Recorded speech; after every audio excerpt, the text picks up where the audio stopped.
Hi everybody, it's Trevor Hammond here at Sierra Pacific Mortgage, coming to you with another lesson based on my book, Mortgages, Money, and Life. If you don't already have it, click over to Amazon, type in Mortgages, Money, and Life, buy the book, download the Kindle, whatever you prefer.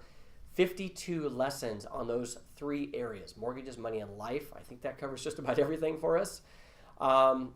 This lesson for you, this video, is sharing a conversation I've been having with a lot of people, including a lot of financial advisors that are really excited about what we're doing for homeowners out there when it comes to helping you with money and having a better financial future. And it's this: there are three ways to be mortgage free. All right. Now, I know you thought there was just one, right? Pay down your mortgage. That's the first way that most people think of.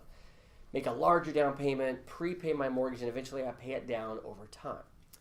I want to give you a couple other ways that you will be mortgage free, because one of the questions we always ask our clients is, at what age would you like the option to be mortgage free? Now, that's a key lesson I learned from a mentor of mine, Dave Savage. If you happen to listen to this or watch this video, thank you for sharing that question with me years and years and years ago. I've carried it forward ever since and shared it with thousands of people. And that's a different way to think about it, because the second way to be mortgage free is to increase your liquid investments, your assets, to the point they are equal to or greater than what you owe on your mortgage. At that point, you have the liquid money, the liquid assets that are easily accessible to just pay off your mortgage completely. What's cooler than that is you go from being what's called a debtor, meaning I have to have a mortgage because I don't have the cash.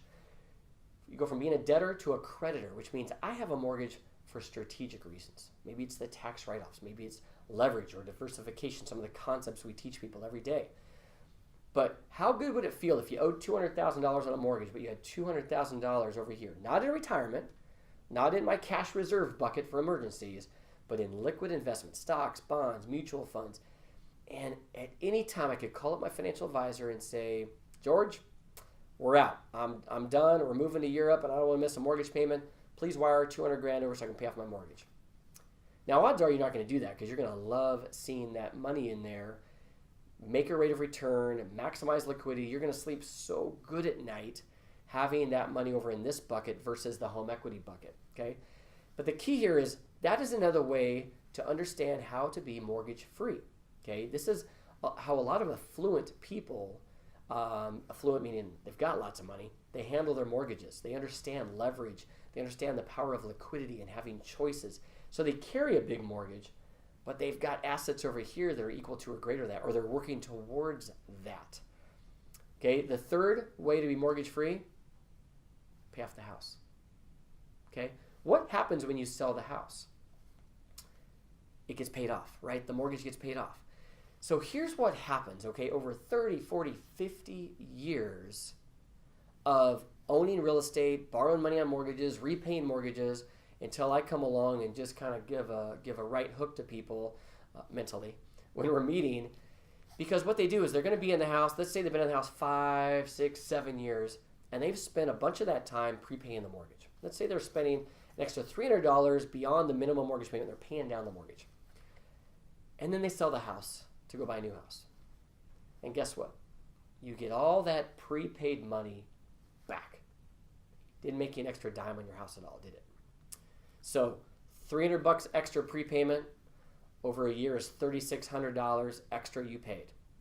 2 years, $7,200, and on and on and on. You see how that works up? So suddenly you've prepaid your mortgage by an extra $10,000. You feel like you're saving money.